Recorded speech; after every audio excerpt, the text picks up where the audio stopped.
तो हम यहाँ पर टीनिया सोलियम के बारे में बात कर रहे थे और मैंने टीनिया सोलियम में कहा कि भाई इनके अंदर स्यूडो मेटामेरिज्म मिलता है। मतलब स्यूडो मेटामेरिज्म मतलब असल में बॉडी जो है अंदर से सेगमेंट्स में डिवाइडेड नहीं होती, सेप्टा नहीं होते इनके अंदर। याद हो तो मेटामेरिज्म जब हमने कहा था अंदर बॉडी के अंदर क्या प्रेजेंट हो, अगर सेप्टा प्रेजेंट हो और छोटे छोटे सेगमेंट्स में डिवाइडेड हो है तो हम उसको कहते थे मेटामेरिज्म, यू मेटामेरिज्म। तो यहाँ मेटामेरिज्म जो है वो ट्रू नहीं है, स्यूडो मेटामेरिज्म है। और टीनिया सोलियम से एक डिजीज होती है बाय द एडल्ट। जो एडल्ट टीनिया सोलियम है ये हमारे अंदर एक डिजीज कॉज करता है और इस डिजीज का नाम क्या, टीनियासिस। जिसके सिम्टम्स में लास्ट क्लास में डिस्कस कर चुका था कि अगर टीनियासिस किसी को हो तो एब्डोमिनल पेन होगा, उसको रेस्टलेसनेस होगी, अनीमिया होगा, है ना, फॉल्स एपिटाइट होगी या इंडाइजेशन होगा, जिसके बारे में हमने बात की थी।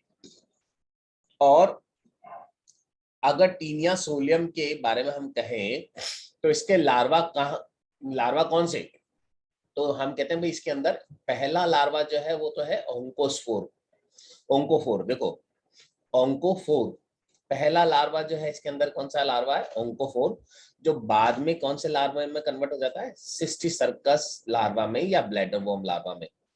ध्यान देना, लीवर फ्लू या फेसियोला हिपैटिका में मैंने कहा था 5 तरह के लार्वा थे, है ना। फेसियोला हिपैटिका में 5 तरह के लार्वा थे। पहला लार्वा था मिरासीडियम, फिर था स्पोरोसिस, फिर था रेडिया, फिर सर्केरिया, फिर मेटासर्केरिया। ये 5 लार्वा थे वहां पर। जबकि टीनिया सोलियम के अंदर मैं अगर कहूं यहाँ पर तो 2 लार्वा है। पहला है ओंकोफोर लार्वा और ओंकोफोर लार्वा फिर कन्वर्ट होता है सिस्टिसर्कस लार्वा या ब्लैडर वॉर्म लार्वा के अंदर।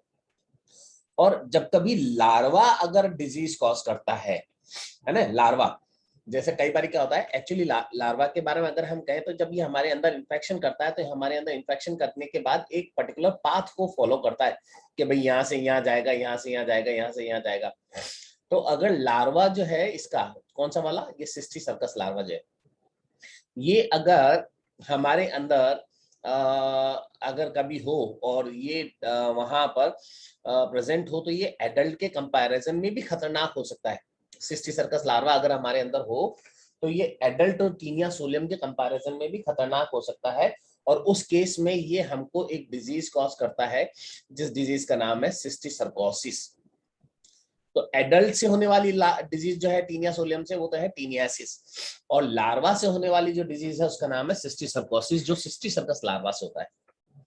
ठीक है, अब क्वेश्चन आया कि सर ये टीनिया सोलियम जो है ये कैसे, मतलब किस तरह से लाइफ साइकिल अपनी जो है वो कंप्लीट करता है।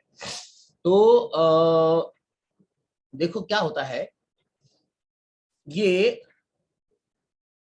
इसका जो मैंने यहाँ पर ये ग्रेविड प्रोग्लेटिड बोले थे मैंने, ये यहाँ वाले ये ग्रेविड प्रोग्लेटिड ये वाले है ना, दीज आर द ग्रेविड प्रोग्लेटिड। सबसे लास्ट के जो एपोलाइसिस हो के टूट के क्या होते रहते हैं, निकलते रहते हैं। ठीक है, तो इन ग्रेविड प्रोग्लेटिड्स के अंदर क्या है बेटा, वहां पर फर्टिलाइज एग्स है। ग्रेविड प्रोग्लेटिड में क्या है, फर्टिलाइज्ड एग्स है। फर्टिलाइज्ड एग्स मतलब जाइगोट है, अगर सीधी सी बात कहूं तो जाइगोट प्रेजेंट है। ठीक है, और ये जाइगोट जो ग्रेविड प्रोग्लेटिड के अंदर है ना, वो यहां से इनके अंदर किस में कन्वर्ट हो जाते हैं डेवलपमेंट के दौरान, वो डेवलप होते हैं ऑन्कोस्फीयर्स के अंदर, ऑन्कोस्फीयर लार्वा के अंदर, ऑन्कोस्फीयर या ऑन्कोफोर लार्वा जो है उसके अंदर यहाँ कन्वर्ट होते हैं। ठीक है, ग्रेविड प्रोग्लेटिड के अंदर ही, ये ग्रेविड प्रोग्लेटिड के अंदर ही यहाँ ये इनका यूट्रस जो है इस तरह से ब्रांच्ड होता है और इनके अंदर ये फर्टिलाइज एग्स है। तो ये फर्टिलाइज एग ही यहाँ पर क्या हो रहा है, ये ऑन्कोस्फीयर लार्वा बना रहा है। अब ये ग्रेविड प्रोग्लेटिड टूटा, एपोलाइसिस हुई, तो ये ग्रेविड प्रोग्लेटिड थे तो ये वाला टूट गया भाई, और ये टूट के हमारी एलिमेंट्री कैनाल में फ्री हो गया। और हमारी एलिमेंट्री कैनाल में फ्री तो हमारी एलिमेंट्री कैनाल से फीकल मटेरियल के साथ, है ना, फीसिस के साथ बॉडी से बाहर आ गया। तो हमारे फीकल मटेरियल के साथ ये बॉडी से बाहर आ गया, ये जो ग्रोविड है ना, तो उसके अंदर क्या था, ऑन्कोस्फीयर लार्वा था, वो भी बाहर आ गया। अब हमारे फीकल मटेरियल को कौन खाता है, सुअर खाता है ना। सुअर जो है कॉप्रोफिलस होता है, कॉप्रोफेगस, सॉरी फिलस की बजाय कॉप्रोफेगस बोलूं मैं।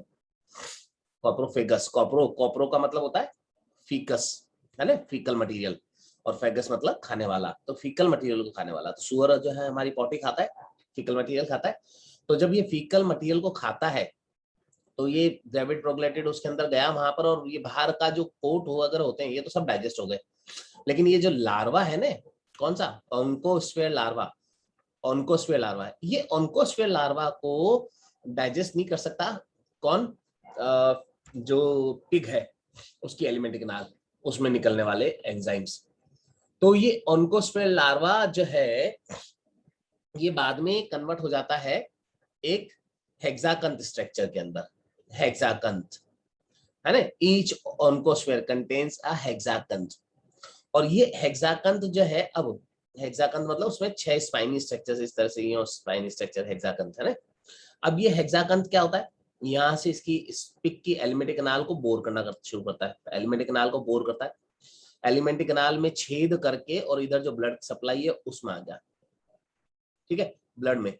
अब ब्लड के साथ चल रहा है, चल रहा है, चल रहा है, चल रहा है, चल रहा है, और ये सुअर की मसल्स में कहीं आके अटक जाता है, मसल्स में आ जाता है, और मसल्स में आके ये हेक्साकैंथ अब वहां पर अगली लार्वल स्टेज में कन्वर्ट हो जाता है, जिसको हम कहते हैं सिस्टी सर्कस। और सिस्टी सर्कस ये मसल के अंदर है, अब लार्वा पिग की मसल के अंदर है, ठीक है। अब अगर किसी ने सुअर को मारा और खाया, तो ये मसल खाई जिसके अंदर सिस्टी सर्कस लार्वा था, तो ये मसल जब इंसान ने खाई तो उसके एलिमेंट्री कैनाल में गई, है ना, मीजली पोर्क, ये अध पका जो अगर मांस खाया, पकावा खाया जब, तो ये सिस्टी सर्कस इस मसल के अंदर मर जाता है ना। पूरा पकावा अगर मीट खाता है, पोर्क खाता है कोई, तो ये मर जाता है यहाँ पर। लेकिन अध पका जिसको हम कहते हैं मीजली पोर्क, तो मीजली पोर्क खाया तो उस मसल में ये सिस्टी सर्कस लार्वा मर नहीं पाया, तो ये हमारे खाने के साथ कहाँ आया, हमारी एलिमेंट्री कैनाल में।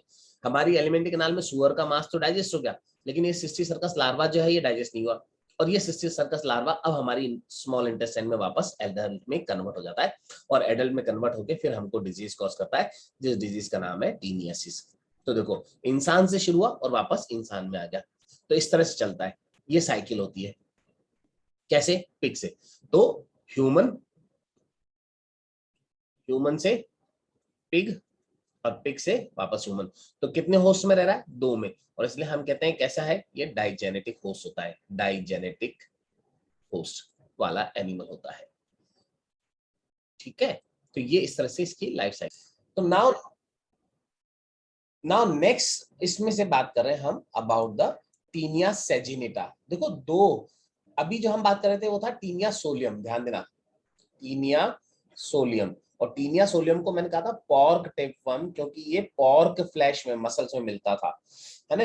लेकिन अगला जो मैं बोल रहा हूं वो है टीनिया सेजिनेटा, और टीनिया सेजिनेटा को हम बीफ टेपवर्म बोलते हैं, बीफ टेपवर्म, क्योंकि टीनिया सेजिनेटा जो है उसके लिए डाइजेनेटिक होस्ट जो है वो पहला होस्ट है, प्राइमरी होस्ट है ह्यूमंस, और सेकेंडरी होस्ट जो है वो है काउस, कैटल्स, स्पेशली कैटल्स, और कैटल्स में भी काउस, और इसलिए काउ के मांस को, गाय के मांस को हम कहते हैं बीफ, और इसलिए हम कहते हैं बीफ टेपवर्म इसको।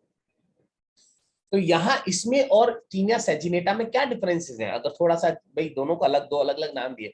पहली चीज, होस्ट डिफरेंट हो गए, टीनिया सोलियम के अंदर होस्ट ह्यूमन एंड पिग था, जबकि टीनिया सेजिनेटा में, टीनिया सेजिनेटा में ह्यूमंस एंड कौन है, काउज है या कैटल है ना। तो होस्ट डिफरेंट हो गए दोनों में।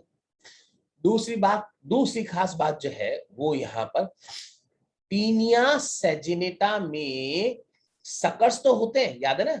टीनिया सोलियम में मैंने कहा था ये इसका जो हेड वाला रीजन थे, इसमें एक तो था ये रोस्टेलम, और फिर इसके अलावा मैंने कहा था 4 थे सकर्स, 1 2, ये एक सकर, ये दूसरा सकर, ये तीसरा सकर, और चौथा पीछे, ठीक है। तो समझना, टीनिया सेजिनेटा में रोस्टेलम था, और रोस्टेलम में 22 से 32 मैंने कहा था, 2 हुक वाली रोज में यहाँ पर हुक क्या प्रेजेंट थे, हुक्स प्रेजेंट थे। लेकिन टीनिया सेजिनेटा के अंदर ये हुक्स नहीं होते, ध्यान देना, हुक्स आर नॉट प्रेजेंट। हाँ, ये सकर्स तो प्रेजेंट है, सकर्स प्रेजेंट है, लेकिन रोस्टेलम के अंदर मिलने वाले वो 22 से 32 जो हुक्स हैं वो नहीं होते टीनिया सेजिनेटा के अंदर। ये डिफरेंस हो गया दोनों के अंदर, यहाँ पर taenia solium and taenia saginata में, ठीक है। एंड देन उसके बाद अगला एनिमल जो यहां से तीसरा, and that is Echinococcus. Echinococcus ग्रेन्युलोसस।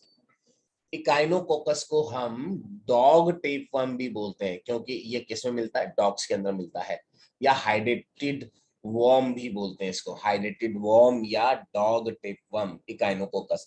तो देखो, taenia solium pork tapeworm, taenia saginata beef tapeworm, echinococcus dog tapeworm या हाइडेटेड वर्म कहलाता है। आगे बात है, तो ये यहाँ पर इनके अंदर एडेप्टेशन खास कैरेक्टरिस्टिक। एंड नाउ अब उसके बाद ये कुछ क्वेश्चंस बनते हैं जो अपन को ध्यान होने चाहिए। आपसे एक क्वेश्चन पूछा जा सकता है, भाई ऐसी क्या खासियतें होनी चाहिए किसी पैरासाइट में ताकि वो किसी होस्ट की बॉडी में आसानी से रह पाए, किसी होस्ट की बॉडी के अंदर रह पाए, या किसी होस्ट की बॉडी पर रह पाए, ऊपर रह पाए। उसके लिए कुछ ना कुछ उसमें खासियतें होनी चाहिए, कुछ एडेप्टेशंस होनी चाहिए। तो व्हाट दीज एडेप्टेशंस आर, वो एडेप्टेशंस क्या है, ठीक है। तो नंबर 1 एडेप्टेशन जो अगर इनमें हम कहें, आप देखो टेपवर्म जो मिल रहा था वो कहाँ मिल रहा था, ह्यूमंस के अंदर टेपवर्म कहाँ मिल रहा था, हमारी इंटेस्टाइन के अंदर, स्मॉल इंटेस्टाइन में, है ना। तो जब किसी ह्यूमन ने मीजली पोर्क खाया, सुअर का मांस खाया, तो बकल कैविटी में आया, ठीक है, उनको उसको डाइजेस्ट नहीं हुआ। बकल कैविटी से स्टमक में आया एसिड में, लेकिन उनको उसको डाइजेस्ट नहीं हुआ। स्मॉल इंटेस्टाइन में आया जहां पैनक्रियाज जो सबसे स्ट्रॉन्ग डाइजेस्टिव जूस है, लेकिन वहां पर भी ऑन्कोस्पोर्स वगैरह डाइजेस्ट नहीं हुए, और फाइनली ये सिस्टी सर्कस जो है डाइजेस्ट नहीं हुआ, और फाइनली सिस्टी सर्कस जो है ये किसमें, एडल्ट में कन्वर्ट हो गया वहां पर। माने क्या है कि इस लार्वा में जो सिस्टिक सर्कस लार्वा ये चल रहा है, इसमें प्लस टीनिया सोलियम में जो स्मॉल इंटेस्टाइन में मिल रहा है, उसमें कुछ ऐसी खासियतें हैं जो उसको उन डाइजेस्टिव एंजाइम से बचाता है। तो वो खासियत क्या, तो हम कहते हैं कि टीनिया सोलियम की जो बॉडी होती है वो एक्सटर्नली किससे कवर्ड होती है, टेग्यूमेंट से। इंटेग्यूमेंट स्किन होती है, इंटेग्यूमेंट होता है, कवरिंग होती है इस टीनिया सोलियम की बॉडी वॉल पे, जो उसको डाइजेस्टिव एंजाइम से बचाने का काम करती है। डाइजेस्टिव एंजाइम्स, है ना, मतलब जो हमारे डाइजेस्टिव एंजाइम्स हैं वो इस इंटेग्यूमेंट को, इसका जो कवरिंग है इसको, उसको डाइजेस्ट नहीं कर पा रहा। और जब इस इंटेग्यूमेंट को डाइजेस्ट नहीं कर पा रहे हमारे डाइजेस्टिव एंजाइम, तो ये हमारी एलिमेंट्री कैनाल में रह सकता है, वहां पर कोई परेशानी नहीं होगी, इसको कोई दिक्कत नहीं होगी। तो पहली खासियत ये, ठीक है। और हमने कहा था टीनिया सोलियम जो है इसके अंदर डाइजेस्टिव सिस्टम होता ही नहीं है, एब्सेंट है। क्यों, स्मॉल इंटेस्टाइन में डाइजेस्टेड फूड है, सीधा एब्जॉर्ब करो। लेकिन फूड को एब्जॉर्ब करना है तो उसके लिए एक खासियत होनी चाहिए कि ये इंटेग्यूमेंट जो है इसका, ये किसके लिए, वाटर के लिए, है ना, और न्यूट्रिएंट्स के लिए परमिएबल होना चाहिए, तब अंदर जा पाएगा। तो अगली खास बात क्या, कि इसका जो टेग्यूमेंट है that is permeable for water and nutrients, ताकि आसानी से ये एब्जॉर्ब ही कर ले, सीधा सीधा डाइजेस्टेड फूड को एब्जॉर्ब ही कर ले। तो ये यहां पर, ठीक है। देन अनदर थिंग, इन पैरासाइट्स के अंदर, मतलब टीनिया सोलियम के अंदर का ऑस्मोटिक प्रेशर जो होता है इनसाइड द वॉर्म, ये it is higher than that of the surrounding. Osmotic pressure higher होता है। और अगर तुमको पता हो तो हम कहते हैं कि वाटर जो है वो कहां से कहां जाता है, वो जाता है from low osmotic pressure to high osmotic pressure. Low osmotic pressure to high osmotic pressure जाता है वाटर, है ना, सॉल्यूशन, ठीक है, ड्यूरिंग द ऑस्मोसिस। तो बाहर ऑस्मोटिक प्रेशर कम है, अंदर ऑस्मोटिक प्रेशर ज्यादा है, इसका मतलब न्यूट्रिएंट्स एंड वाटर जो है, वाटर जब अंदर जाएगा तो उसके साथ डिसॉल्व होकर न्यूट्रिएंट्स भी अंदर चले जाएंगे आसानी से। तो इस तरह से एब्जॉर्प्शन में हेल्प करता है। प्लस एडल्ट्स जो टीनिया सोलियम है वो, और टीनिया सोलियम का जो सिस्टी सर्कस लार्वा था वो, है ना, ये दोनों ही क्या नहीं करते, मूवमेंट नहीं करते।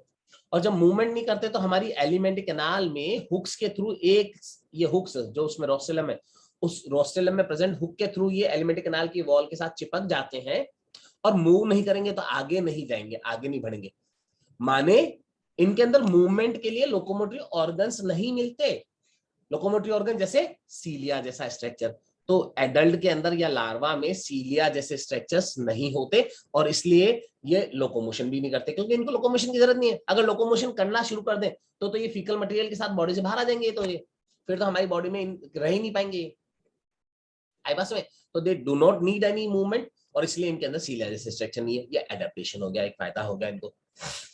प्लस हेड वाला रीजन जो था है ना स्कॉलेक्स, उस स्कॉलेक्स में हमने कहा भाई इनमें क्या होते हैं, सकर्स होते हैं प्लस रोस्टेलम होता है, ध्यान है ना रोस्टेलम है। और जिसके अंदर मैंने क्या कहा था, रोस्टेलम में मैंने कहा था 22 से लेके 32 दो रोज में स्पाइनी हुक्स होते हैं जो अटैचमेंट में हेल्प करते हैं, तो बॉडी के साथ अटैच होते हैं ताकि बॉडी से बाहर इनको फेंक नहीं दिया जाए इंटेस्टाइन से। जब इंटेस्टाइन की वॉल में वेवी मूवमेंट हो रहे हैं, या वेवी मूवमेंट, जिन वेवी मूवमेंट्स को क्या कहते थे अपन, पेरिस्टाल्टिक मूवमेंट, तो इस पेरिस्टाल्टिक मूवमेंट के कारण जो बॉडी में जो भी चीजें हैं वो सब बाहर निकल जाती है। हम खाते हैं तो वो हमने जो भी खाया वो डाइजेस्ट होता रहता है और एब्जॉर्ब होता रहता है, और अनडाइजेस्टेड मटेरियल बाहर चलता आगे आगे आगे, और अगले दिन सुबह वो यहाँ से बाहर निकल गया। तो ये अनडाइजेस्टेड मटेरियल बाहर निकल गया, लेकिन टीनिया सोलियम यहाँ का यहीं रहा। क्यों यहाँ का यहीं रहा? क्योंकि ये सकर्स की हेल्प से यहाँ क्या होता है, जुड़ा रहता है, तो पेरिस्टाल्सिस के कारण इस पे इफेक्ट नहीं होता। ये यहाँ पर देन अनदर कहाँ मिल रहा है ये, स्मॉल इंटेस्टाइन में। स्मॉल इंटेस्टाइन में जहां ऑलरेडी कैसा है, प्री डाइजेस्टेड फूड है, और प्री डाइजेस्टेड फूड तो इसको क्या नहीं करना, कोई डाइजेस्टिव सिस्टम की जरूरत नहीं होती टीनिया सोलियम को, और इसलिए मैंने कहा था there is no need of the alimentary canal in the taenia solium, और इसलिए उसके अंदर नहीं होता। ये सिंपली क्या करता है, जो रेडिली डाइजेस्टेड फूड है, रेडिली डाइजेस्टेड फूड अवेलेबल है, बस उसको एब्जॉर्ब करके और यूटिलाइज करता है बॉडी के अंदर, है ना। तो एब्जॉर्प्शन के लिए एडेप्टेशन होना चाहिए। तो एब्जॉर्प्शन के लिए एडेप्टेशन क्या, कि इनकी बॉडी के ऊपर, इनकी बॉडी पर very fine hairy structures present होते हैं which are called as microvilli, और ये माइक्रोविलीज जो वहां पर इंटेग्यूमेंट में प्रेजेंट है वो इनको क्या करते हैं, सरफेस एरिया बढ़ा के न्यूट्रिएंट्स को आसानी से एब्जॉर्ब करने में हेल्प करते हैं। और अब क्योंकि इनको किसी होस्ट की बॉडी के अंदर रह रहा है, किसी होस्ट की बॉडी के अंदर रहना है, तो होस्ट की बॉडी के अंदर रहने के लिए इनके अंदर सेंसेस कम से कम होने चाहिए, सेंसेस कम से कम होनी चाहिए, सेंस करने की कैपेसिटी कम से कम होनी चाहिए। जितनी कम सेंसिटिविटी होगी इनके अंदर, उतना ही आसपास की विसिनिटी से इनको परेशानी कम होगी, तो ये आसानी से रह पाएंगे। अब सोचो अगर इनके अंदर एसिड के लिए रिसेप्टर्स होते, तो जैसे स्टमक में आते हैं, स्टमक में एसिड के लिए रिसेप्टर होते, तो वो उन रिसेप्टर्स उन एसिड को अटैच करते हैं अपने साथ और इरिटेशन कॉज करते हैं इसमें, ठीक है। तो यहाँ पर जो एंडोपैरासाइट्स होते हैं स्पेशली इन एलिमेंट्री कैनाल, जैसे टीनिया सोलियम जैसे एनिमल्स, तो हम इनमें कहते हैं कि इनमें सेंस ऑर्गन्स क्या नहीं होते, एब्सेंट होते हैं, प्रेजेंट नहीं होते। और सेंस ऑर्गन नहीं है तो इसके साथ के बाकी ऑर्गन जैसे नर्वस सिस्टम है वो भी बहुत प्रिमिटिव है यहाँ पर। इनमें रेस्पिरेशन के लिए भी कोई स्पेसिफिक ऑर्गन नहीं होते, सर्कुलेशन के लिए भी कोई स्पेसिफिक ऑर्गन्स नहीं होते। तो circulatory, respiratory and sense organs are absent in parasite, parasite के अंदर ये भी नहीं होंगे। नर्वस सिस्टम तो होगा लेकिन नर्वस सिस्टम बहुत पुअरली डेवलप्ड होगा, प्रॉपर तरीके से नहीं होगा। क्यों? क्योंकि सेंसेस है ही नहीं, सेंस ऑर्गन नहीं है, तो यहाँ पर नर्वस सिस्टम का डेवलपमेंट का भी क्या काम करना, भी इतना कोई जरूरत नहीं है। तो नर्वस सिस्टम बहुत पुअरली डेवलप्ड है। लेकिन अगर रिप्रोडक्टिव सिस्टम के बारे में कहें तो दिस इज वेल डेवलप्ड, ये काफी अच्छा डेवलप्ड है। कैसे डेवलप्ड है, वेल डेवलप्ड? तो भाई पहली चीज तो रेट ऑफ द सर्वाइबिलिटी बढ़ाने के लिए नंबर ऑफ एग खूब सारा होता है। एक तो एक ही एग पैदा करता कोई एनिमल, मरा हो, सोचो एक ही एग बनाता और वो एक किसी कारण से मर जाता, तो 100% मोर्टिलिटी हो जाती है, 100% मृत्यु दर हो गई, भैया एक था, एक का एक मर गया, एक एग। लेकिन सपोज करो कोई 50 एग बनाता है और उस 50 में से एक एग मरा, 50 में से एक, तो मोर्टिलिटी की रेट कितनी हुई? सिर्फ 2% ही हुई, 98% अभी भी सक्सेस की रेट हो गई, है ना। तो अपनी सक्सेस को बढ़ाने के लिए, सर्वाइबिलिटी को इंक्रीज करने के लिए सेक्सुअल रिप्रोडक्शन के दौरान क्या होता है, एग्स जो प्रोड्यूस किए जाते हैं वो न्यूमरस इन नंबर प्रोड्यूस किए जाते हैं ताकि वो एडवर्स कंडीशन में अपने आप को क्या करवा पाए, सर्वाइबिलिटी को बढ़ा पाए। प्लस जो जाइगोट बनता है इनमें, ग्रेविड प्रोग्लैटिड के अंदर जो जाइगोट बनता है, ये ग्रेविड प्रोग्लैटिड है इसके अंदर, और इसके अंदर ये ब्रांच जो यूट्रस है, और इस यूट्रस के अंदर जो जाइगोट बनता है, अगर इस जाइगोट को बाहर निकालूं तो इस जाइगोट के चारों ओर, जाइगोट के चारों ओर, है ना, एक हार्ड कवरिंग होती है जिसको हम क्या बोलते हैं, शेल। एंड ये शेल जो है ये इसको प्रोटेक्ट करने का काम करती है फ्रॉम द अनफेवरेबल कंडीशन। जब ये ग्रेविड प्रोग्लैटिड यहाँ से हमारी फीकल मटेरियल से बाहर निकला, है ना, तो उसके बाद बाहर की एनवायरमेंटल कंडीशन, जो हार्श एनवायरमेंटल कंडीशन है, उनसे बचना है। और उनसे बचने में हेल्प क्या कर रहा है, उनके अंदर ये जाइगोट में के चारों ओर प्रेजेंट जो उसका शेल होता है वो उसमें हेल्प करता है। एनिमल्स में एक से ज्यादा लार्वल स्टेज का मिलना एडेप्टेशन है, एक तरह का एंडोपैरासाइट्स का एडेप्टेशन है।